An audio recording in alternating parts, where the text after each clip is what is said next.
Everyone, welcome to the Q&A Cafe.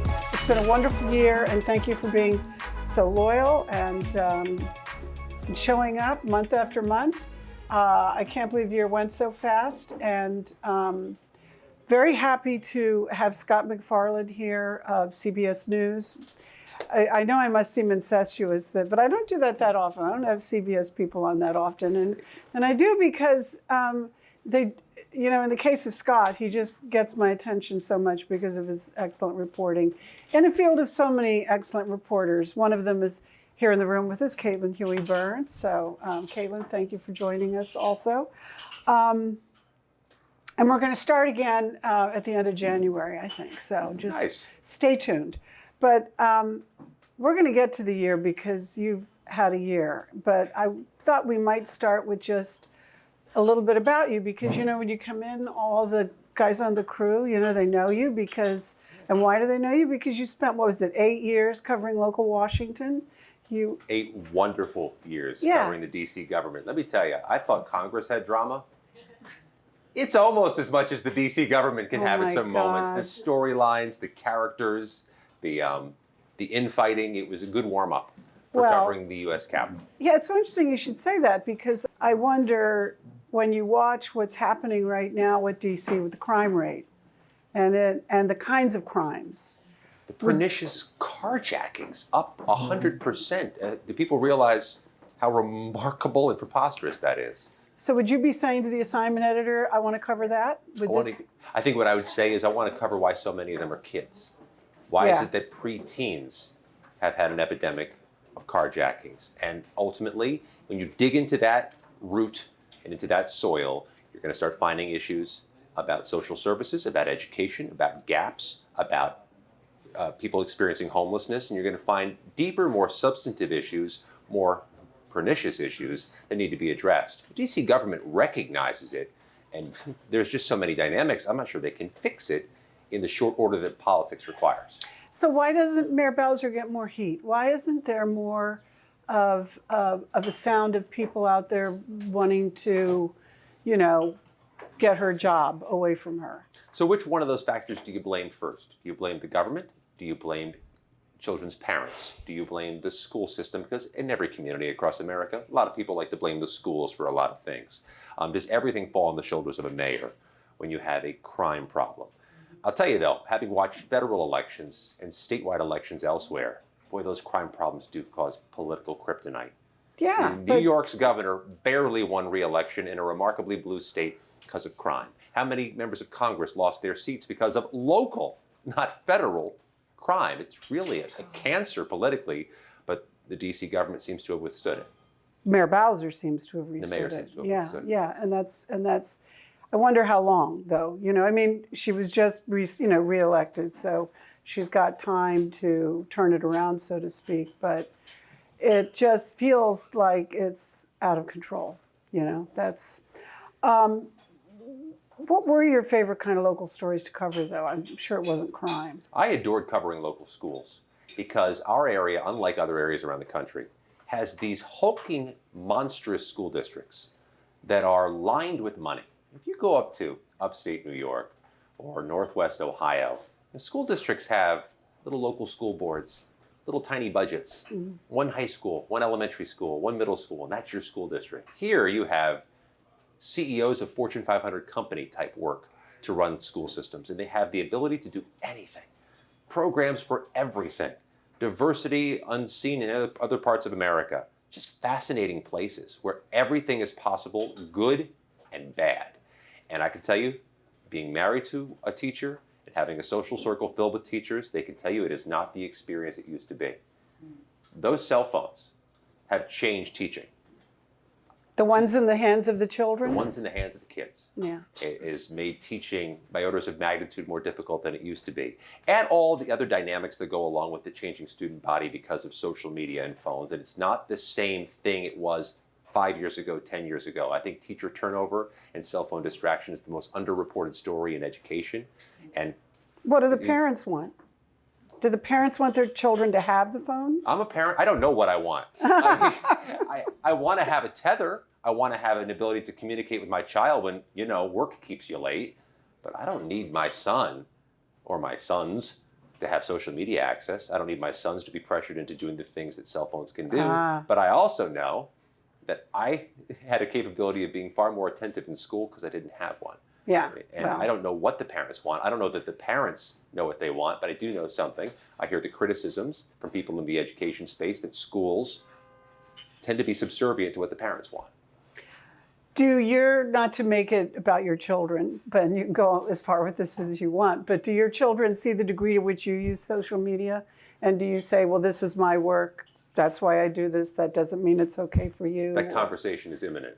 Yeah. The social media because and I recommend following him on whatever, well, you're very active on Twitter, so, and it's a good feed. Of choice. Yeah, well, no, but you are an example of the last remaining vestiges of Twitter being kind of sane, so. It not being a cesspool, because it can be characterized as a cesspool. Here's an interesting thing you should know about social media and broadcasting, and I think my colleagues would agree with me. We can put a Herculean effort into a piece of broadcast television with some of the finest artists, editors, video editors, and content editors available. I can put that work on a social media platform, and you can almost hear the yawns. I can record a video of myself with the phone extended by my arm and post a 2-minute video of me just yapping into it on social media and get you millions of views. Millions of views. Crazy. What does that tell you about what the social media audience wants? It tells you they want something authentic, conversational, that feels unilaterally spoken to him or her. Broadcast tries to do that, but broadcast isn't very good at speaking unilaterally, individually to a single person. Social media audiences expect that. The more informal, the less produced it is, the more compelling and engaged it's going to be. And intimate. Intimate, yeah. Do you use TikTok? I don't. I know our network does. I watch TikTok. I'm still trying to figure out how to do it right before I start dipping my toe in that water. But it has that same dynamic. The more informal it is, the more engaging it is. And that's so against the muscle memory of those of us who've been in broadcast journalism for decades. Yeah. That just say something.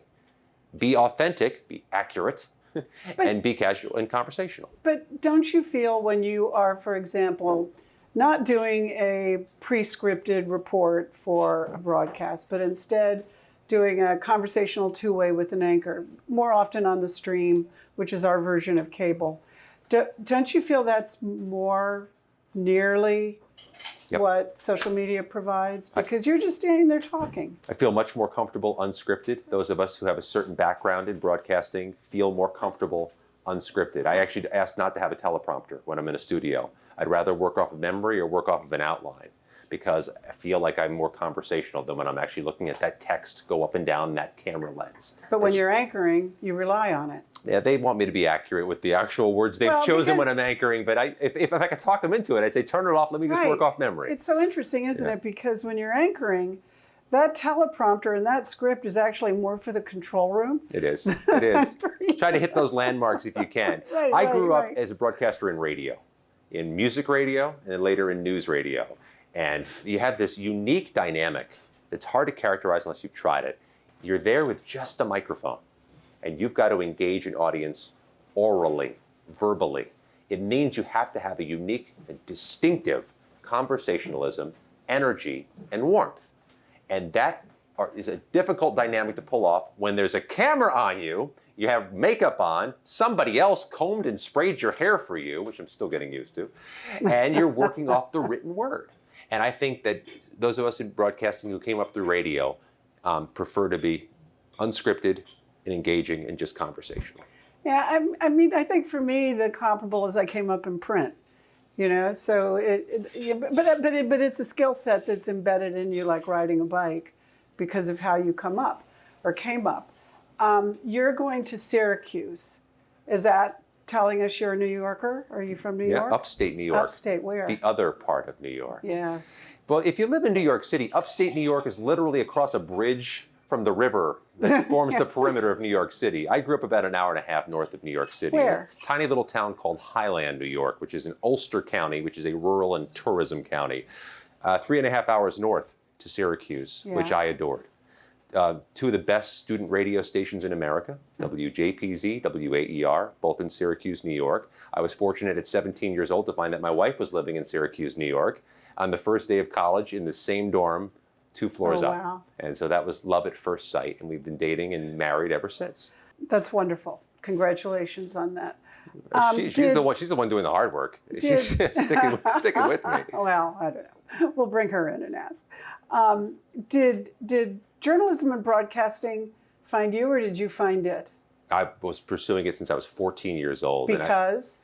And I watched coverage of, I think it was the fall of the Berlin Wall, followed by the toppling of the leadership of the Soviet Union, and all that seemed engaging. And there was one day, it was in the summer, I believe it was 1990, but don't quote me, it might have been 91, where Gorbachev fell, Yeltsin took over, there was a massive hurricane on the East Coast, and there's a third thing happening I don't recall, and Dan Rather was just handling it all at the same special report in the same moment. And something said, wow. And probably from the hurricane. Yeah, right. Standing on the beach, tossing to Moscow. But But more formatively for me, I think this is an experience that a handful of others who've been in my field and who are in politics have had similarly. When I was a freshman in high school and couldn't fit in anywhere, I joined the high school quiz bowl team. This is like the It's Academic show where they put the cameras and you answer questions. And I was a freshman, and I didn't know half the stuff the other people in the room knew. But I was the one who kept buzzing in and getting things right. And it occurred to my parents, I don't think you're nervous about the cameras, Scott. I think everybody else is just stage fright, and you're the only one who's got the temerity to hit the buzzer and answer. So they're saying you're not the smartest, you're just the most comfortable on camera? The most overconfident in the room can sometimes be a utility. Yeah. Oh, that's wonderful. So you're in Syracuse, and how do you get to Washington? An untraditional path. I spent 5 years out of Syracuse after leaving that wonderful city, doing news in Michigan, including for CBS, including for the CBS-owned TV station in Detroit, which one day in 2003 collapsed. They shut it down, and they didn't do news any longer. It's back. It's doing great. It's wonderful to have it back. So I decided to come to Washington, where I wanted to ultimately be, because I wanted to cover government. I wanted to cover the federal government. So I actually took a job, a non-political job, working for the U.S. House.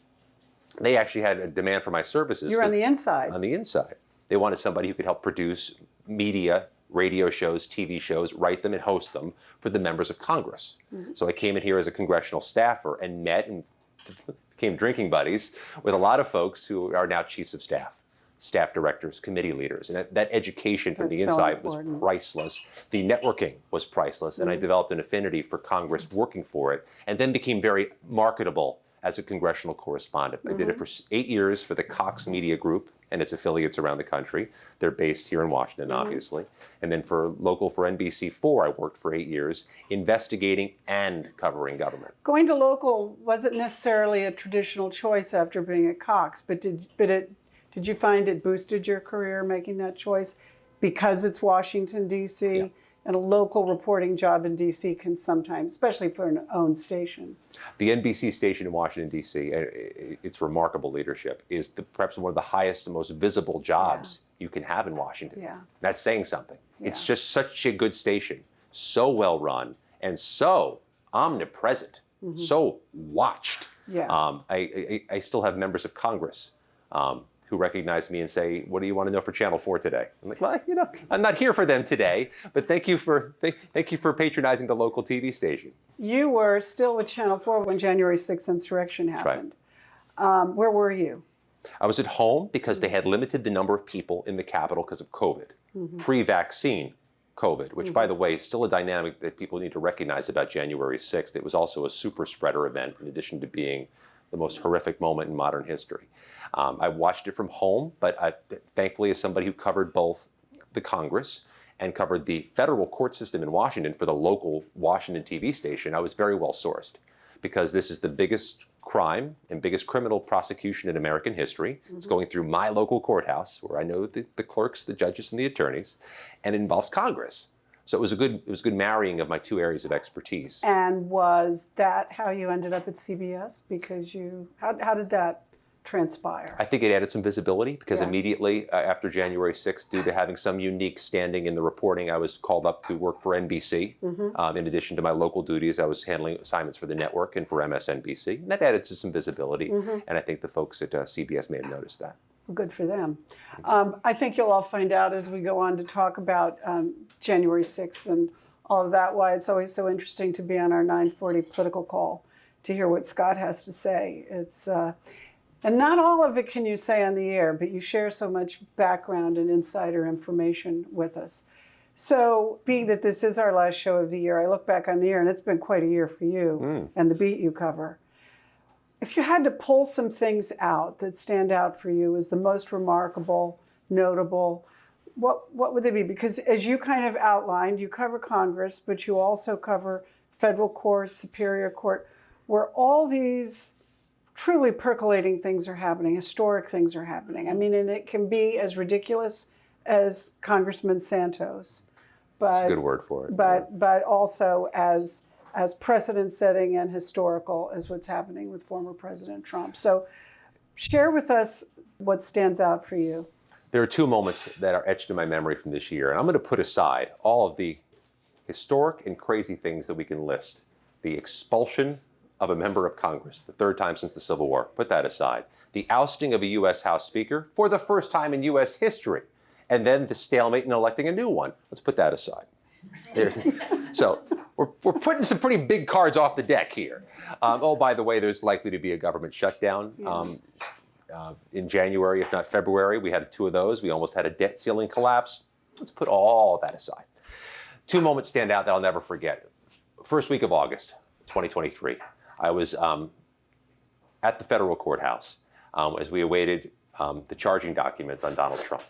In what I would argue of the four cases is far and away the most visceral and overpowering for most Americans. The one that has tethers to January 6th, the election conspiracy case. We got the charging document all at once. Everybody got it at once. It posted on an archaic website at once. So we got it.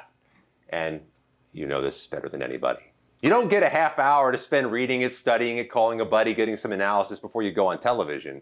We were on. As soon as it clicked and opened, the special report on CBS News began. And I remember John Dickerson was the anchor, and he tossed to me, and he said, "Scott, what do you see?" This is a 45-page document. I have read page one. But something jumped out at me.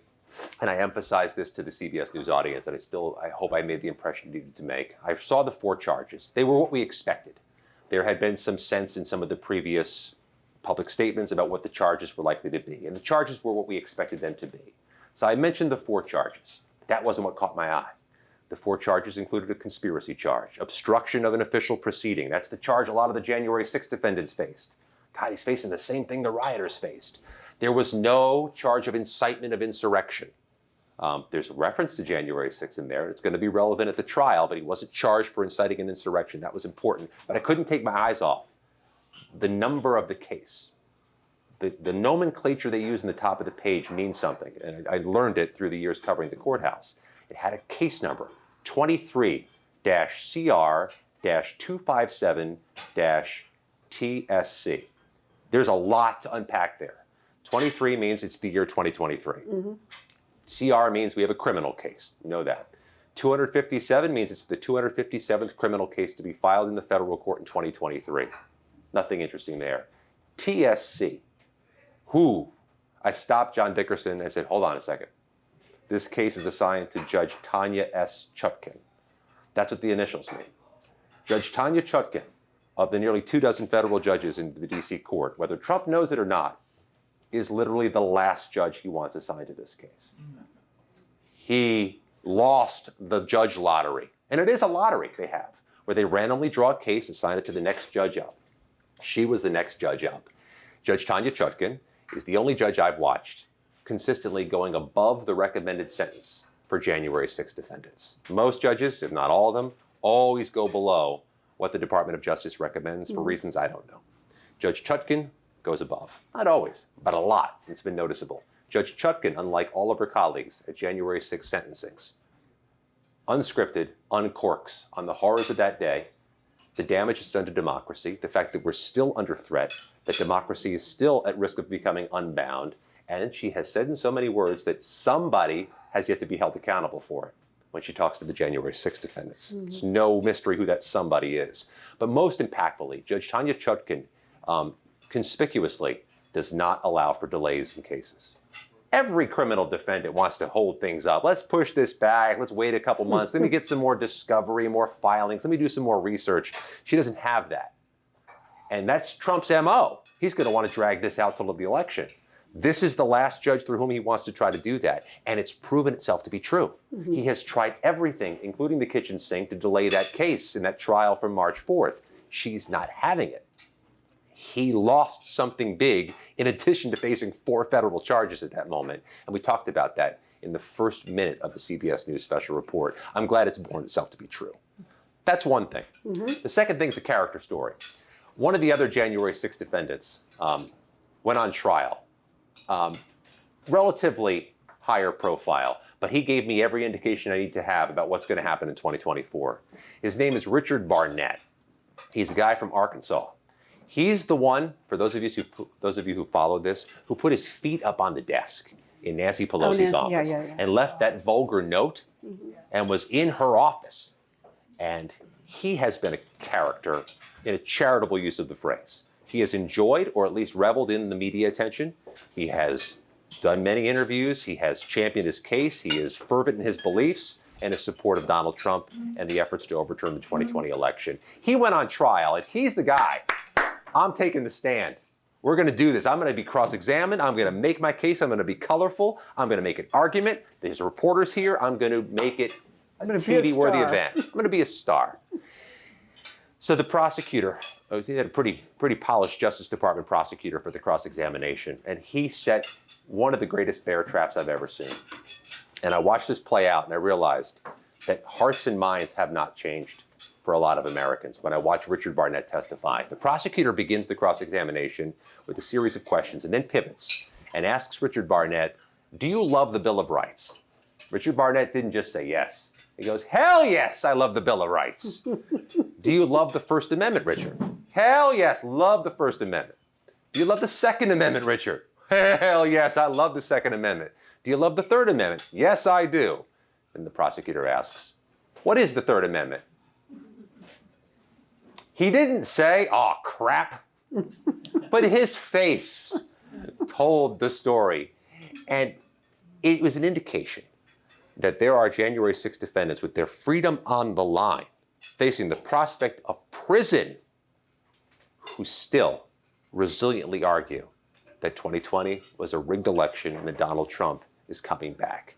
That's the constituency of Americans that are going to help decide and have votes in 2024.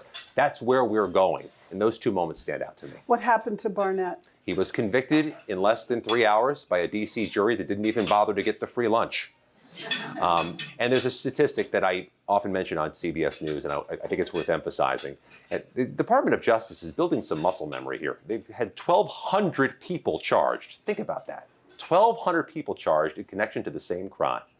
They have secured plea agreements for more than half of those 1,200. They've taken a few dozen to trial.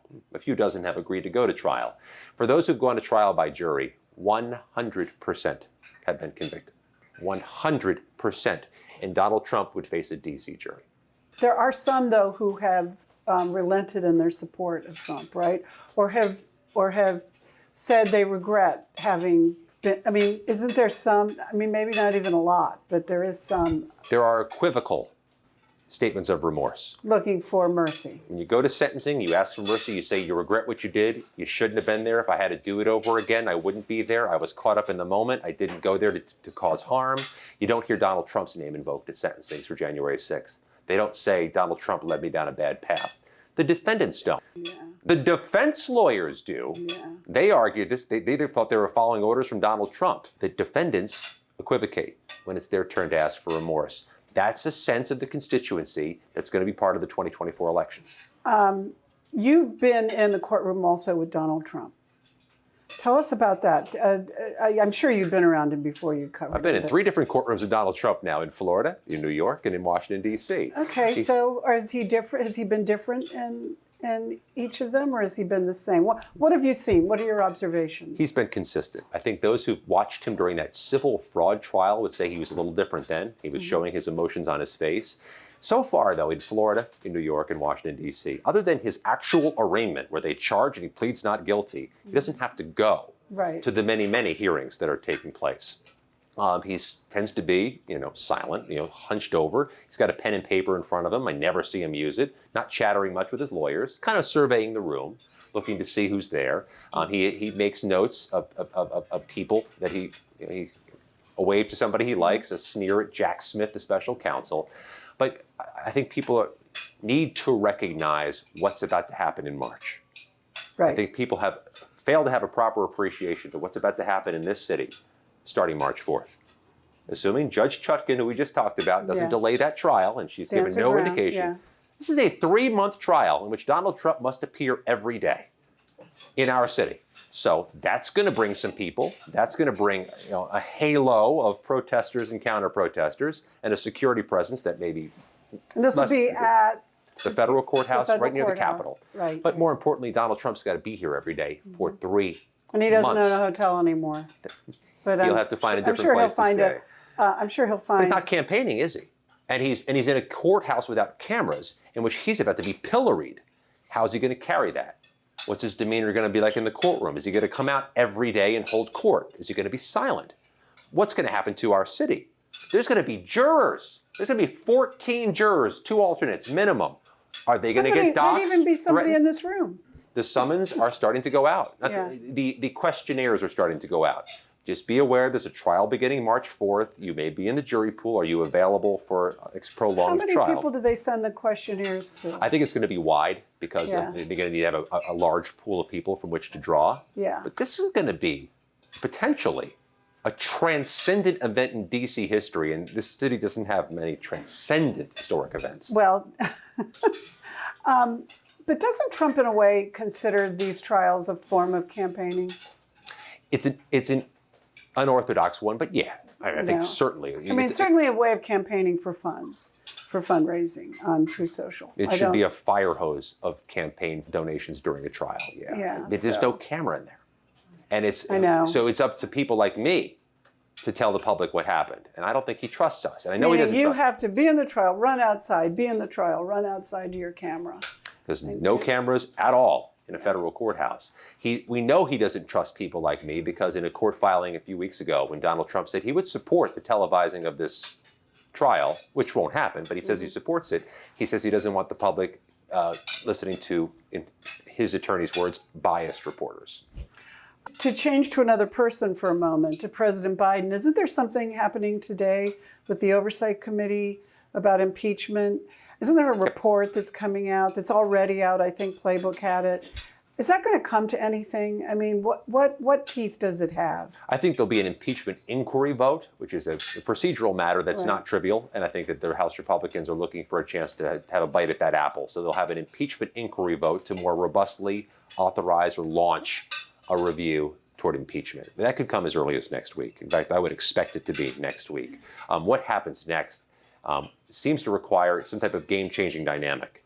Is there something they have at a public hearing that changes sentiment or helps expedite things? Is there something that happens in their investigation that changes the game? Because right now, I don't see this impeachment inquiry thing cutting through to people who aren't already in the echo chamber following it. I just don't see it. I think there's a number of moderate Republicans in blue districts who are the power holders of 2024 who are very comfortable with the idea of launching an impeachment inquiry, but have not expressed comfort with what happens next. It's more about Hunter Biden, though, than it is about President Biden. There are tethers to money that may have been exchanged. Was money shared, paid back? The allegations are deep, and the report you referenced that surfaced today is dozens of pages. And I don't want to speak for the Republicans on those committees. I think it's 48 pages. Does that sound right? If not longer. Okay. But you're in the right ballpark. Okay. And an impeachment inquiry, though, presupposes we're going to find more. We're going to inquire and look and find more. What more they find or don't find, I think, is going to define whatever becomes of that impeachment inquiry. But what it does for certain sure does water down the word impeachment, doesn't it? Which is a Republican strategy if you're sending up for nomination to the White House a twice impeached former president. Well, what also happens, and I want your view, is that the more the discourse is about these issues like who did what, when, and trials, and the political campaign becomes less about the issues that taxpayers, probably the bedrock pocketbook issues that taxpayers are interested in. Those are the ones members of Congress want to run on. Yeah. Republicans, when they had success Not in all 2022, members, but fair enough, yeah. fair enough, absolutely. When Republicans had some success in 2022 in eking out a win in the U.S. House to get their majority, they found success in two areas. In New York State, where they won a series of seats they shouldn't have won, they campaigned on crime. Safety, how safe is your family? In other areas, including California, where they made some inroads. Gas prices, grocery prices. They made their successes in 2022, however limited they were compared to expectations, on issues. Mm-hmm. I don't know that the presidential race is going to hinge on crime in Westchester County, New York, or the price of gas in Los Angeles. I just don't know that it will. It's amazing to think that at this time a year from now we will have had the election, and trying to think of what's between right now and then is daunting, to say the least. You know what's daunting to me is December 2020 was a tinderbox of explosive news and dynamics. The post-election had as much news to chase and grave danger to democracy as Election Day itself. Mm-hmm. I'm wondering what December 2024 is Election like. Day almost got lost in everything that followed. Yeah, you know, to a degree. Yeah. And you heard Liz Cheney has been warning unequivocally that if Republicans hold the majority in the U.S. House, watch out for January 6, 2025. What happens? Would a Republican House ever certify a re-election of President Biden? You talk to the members of Congress all the time and off camera. To what extent are they just completely two-faced, where they say one thing to you off camera and then another thing as soon as the camera goes on, whether it's about Trump or Biden? I mean, I'm sure the Trump narrative could be, we have to do everything we can to stop him. The Biden narrative could be, he's too old to, and then the camera clicks on and they say just the opposite. How often do you see that? Well, I think that's a tradition as old as Congress itself. Now, not a new dynamic, but a dynamic. Here's what I can say. My social media feed uniquely has an awful lot of reporting about January 6th criminal prosecutions and Trump's prosecution. Mm-hmm. I am struck by how many casual conversations I have from Republican office holders who know everything I've posted and watch it. And if you're watching it, you have a taste for it. I know a lot of people who are hardcore Trumpsters who have blocked and muted me, so they don't have to hear that stuff anymore. So when I hear Republican members recounting what they saw me post 2 days ago or 6 weeks ago or watched my video last night, it tells me something. They have a taste for learning more about Donald Trump's criminal case and about what happened to the January 6th defendants, who are not and were not peaceful protesters. And what is said about Biden and his age? Better question for the White House team that covers him. I am more of a spectator on Biden, but I could tell you that... But you're talking to members of Congress. Absolutely. That makes it a very fair question.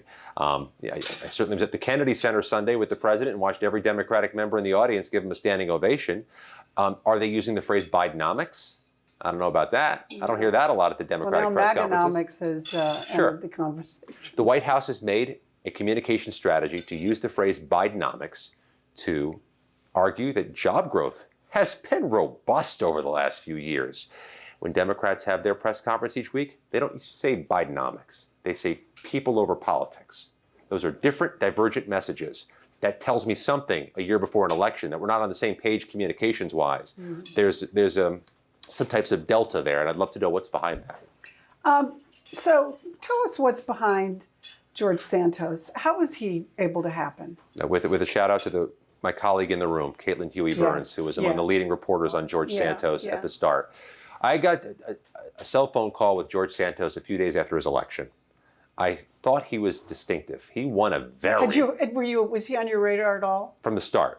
Okay. Not because of the biography, but because he's somebody who is an unknown, who won a Biden +8 congressional district. What does that mean? It means President Biden won that same piece of geography by 8 points in 2020.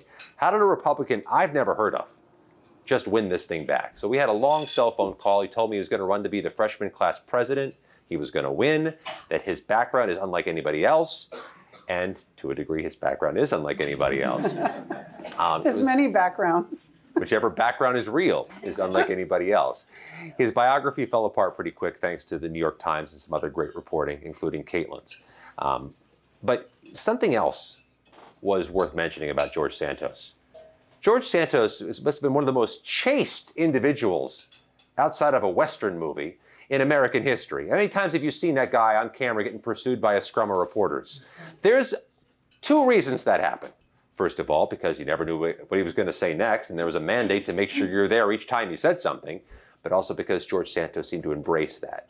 There was a moment a few weeks ago where he came into his office. We all did the thing where we surround him. He, not very cordially, snapped back at us and answered some questions. Then he went out of the office for a minute and came right back again, as if he wanted to engage again and get more of that draw, more of that. It's intoxicating. It might be intoxicating. It's Kardashian-like, I mean, that you get. He wanted it. Yeah, you get addicted to the scrum following you around. What's it like when you're in those scrums, though? I mean, it can't feel very journalistic. No, and it really has been a dynamic of 2023. It was defined by a very physical nature of covering Congress, because the speaker being ousted involved us having to hover around the ousted speaker for days and weeks before he was kicked out and after he was. Right. The speaker elections in which failed candidates came and went. We had to hover around them all day. I can just tell you, as a 6'3" gentleman, you think I'd have an advantage? I don't, for a couple reasons. Because people feel that they can be more physical with me because I'm a big guy, I can take it. I mean, I'm built like an Adonis, I recognize that. But I can be roughed up pretty easy. But also, there's an optics thing. There's two different problems with being part of a scrum. First of all, audiences don't root for the reporter. When there's a chase going on, people often tend to be sympathetic to the chasee, not the chaser. And there's certain demographics I will not chase. Because I don't want to look like somebody who's chasing an old man in a wheelchair. I don't want to be somebody chasing a little guy who's clearly trying to get away from me. It's a bad optic there. But also, you don't want to be seen pushing away your colleagues. Mm-hmm. If I give an elbow to somebody from a rival network and that's shown on camera, well, that looks bad. And it also isn't going to foster a good working relationship in the future. Yeah. It's very unfortunate. I don't like it. And it's interesting. It doesn't happen that much to Menendez, does it? No. And yet he's in quite a pickle himself. Not only does it not happen to Menendez. Is he not outrageous enough? There's cries of hypocrisy that it doesn't happen to Menendez. Menendez makes it hard to. You ever see somebody speed walk on the sidewalk? Like their arms are going all the way up. They got the earbuds in. He moves faster than that. He's hard to chase, and I think that's deliberate. But also, there are fewer access points for senators who don't want it. There's only narrow vantage points you can get access to a senator. House members are more sitting ducks, for lack of a better phrase. He's harder to get. I know that there's concern we don't pursue him enough because it's not just the Republicans who say it. It wasn't just George Santos who said it. John Fetterman said it. Because why don't you go ask that guy when he's resigning, fellow Democrat? I think it's interesting, a point you just made, though. The truth of Washington is, if you want to hide, you can. And if you want to be seen, you can be seen. Again, it goes back to the Kardashian component. George Santos could have been invisible if he wanted to be. Is he done now? Is he baked? Is he out of our lives? He's out of our political lives. Yeah. I think he's going to be part of our cultural and social media lives more than we want. He's on Cameo now. I guess it could be a Christmas present for... He also goes on trial in September, and you can't hide from that. That's another trial. Your personal safety, whether it's covering the January 6 trials where there are families outside the jails and the courthouses, or covering Capitol Hill again because you are very visible. Have you had any special training to protect your physical safety? Have you felt threatened at all? Is this a component of your workday? I have been the subject of threats, especially in the immediate months after January 6th. We had some precautions taken.